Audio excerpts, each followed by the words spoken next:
Larian just kind of keeps showing us why they are at the absolute pinnacle of RPGs. They're showing us why they earned the Game of the Year title and why they are basically tied for the highest rated game on Metacritic of all time. Many of us are eagerly awaiting their next project as we finish our honor mode playthroughs on Baldur's Gate 3 or fail miserably at them.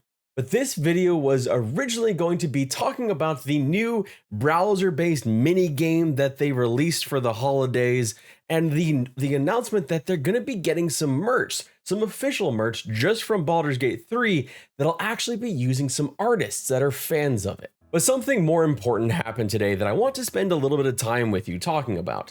And it all comes from a tweet from Swen, and not just one actually, but for good measure, 16 of them all in a row about the Game Awards and really essentially about winning the award and what they wanted to say. This tweet thread is actually just worth reading in its entirety, and I've included a link to the original tweet below if you want to go read it yourself. And I've included chapters in this video if you want to jump to just the announcements of the little mini browser game from Larian as well as the merch announcements. But if you're more audibly inclined, I wanted to read out Swen's tweets to you and kind of try at least a little bit to capture some of his sentiment. I want to point out here before we get into it that I am a very, very poor imitation here for Swen, and I hope that maybe someday we get to hear it in his own words, with his own wonderful comedic timing, because that would just be fantastic. I mean, hell, you know what? We haven't had a panel from hell in a while. Maybe eventually we'll get one of those. But without further ado, let's get into it.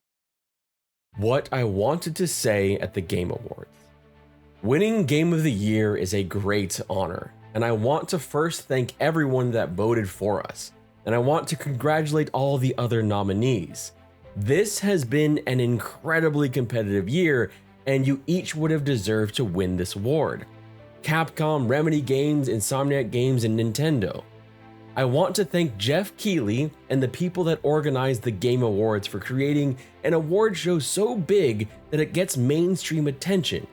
While 30 seconds is a bit short, there's nothing like the Game Awards and its incredible achievement.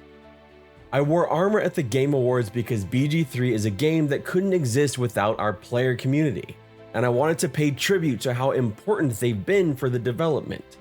You rock, BG3. Making a game like this only works if you have an incredibly passionate and talented team, and in that regard, I am incredibly lucky with the Larian Studios. They are some of the finest and they did a truly amazing job. Over 2,000 people are listed in the credits, and since I can't call out everyone, I want to focus on a group of people that don't always get the credit they deserve. Team QA, Team Localization, Team Customer Support, Team Operations, Team Publishing, Team Playtesters, and every other developer at Larian. BG3 wouldn't exist without you, and you all deserve to be very proud of this.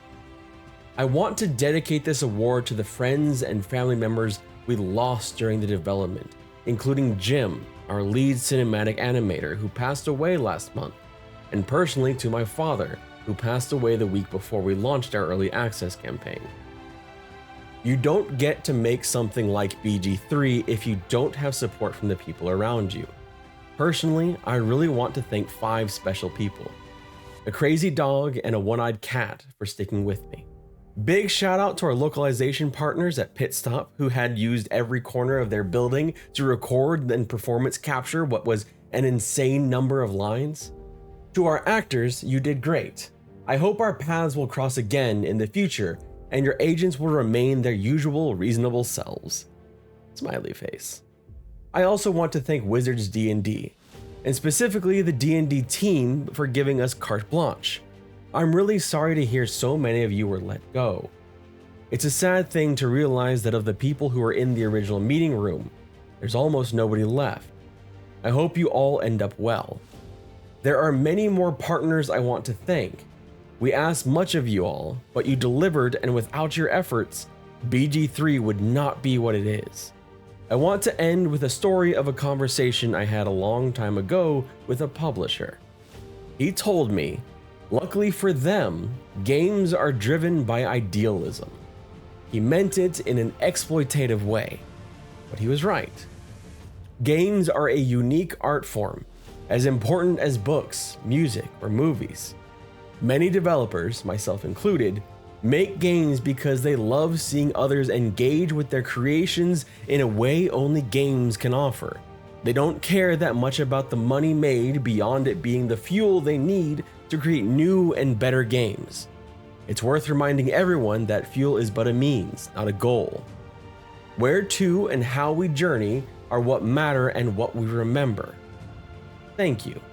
Also, BG3 is now out on Xbox. It's a fantastic speech, and I'm so thankful that Swen took the time to actually write it out in multi-tweets so that we could see and read what he had to say. It's one of those things that really shows to me why Baldur's Gate 3 was so important and successful, because it shows the art, the heart, and the passion that goes into making these games.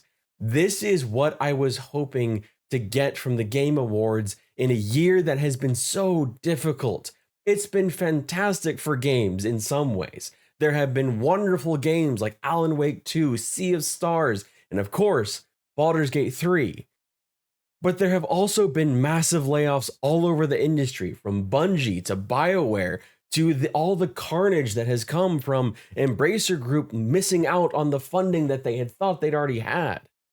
It has been difficult, and I think this adds such a strong and powerful human element.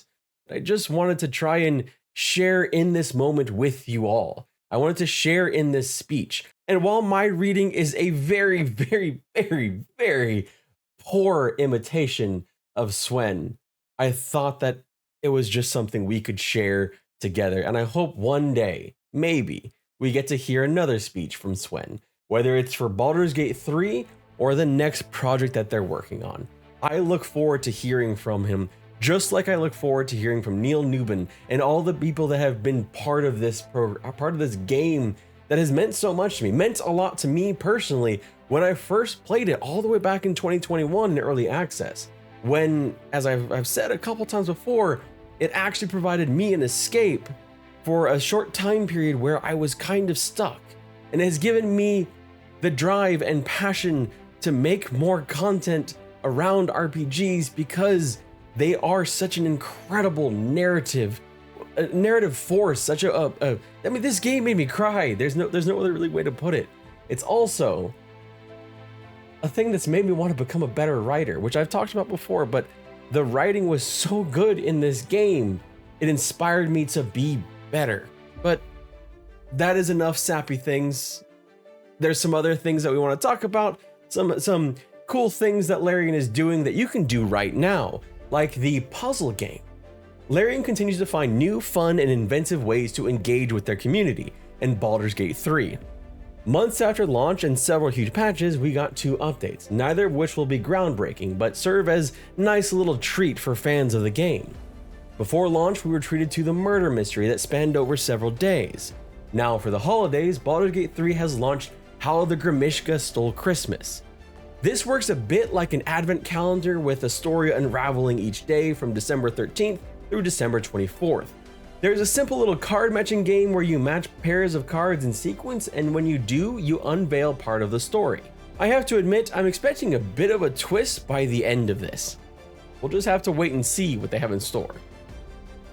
But in other news that is going to definitely hurt my wallet and make sure that I have a very full wardrobe, most likely. Director of Publishing for Larian Studios Michael Dowse announced on Twitter on December 13th that BG3 logo shirts would soon be on the website, as early as next week, which would be around December 18th for those watching this video later. But as cool as the logo is, and as excited as I am to be able to get some official merch, it was the second part of the merch announcement that had me really excited. Later in 2024, there will be a broader range of products designed by either Larian or designers who are fans of the game working with them. I'm really hoping Larian's penchant for retweeting talented artists who make awesome fan art for BG3 means they'll be working with some of these people to create some truly stunning merchandise. This franchise, this company, and those artists all deserve it. What do you think though? Are you excited for the merch? Do you want to go and play the little mini game? Are you excited what the story is going to be? And how do you feel about Swen's acceptance speech for the well-deserved Game of the Year award? Let us know down in the comment section below. My name is Redbeard Flynn. Thank you so much for watching, and congratulations once more to the epic and very well-deserved Game of the Year award for Larian Studios and Baldur's Gate 3. They have made a masterpiece of a game, and one that is just an incredible playthrough. If you haven't played it yet, give it a shot. Thank you so much. I hope you have a wonderful day.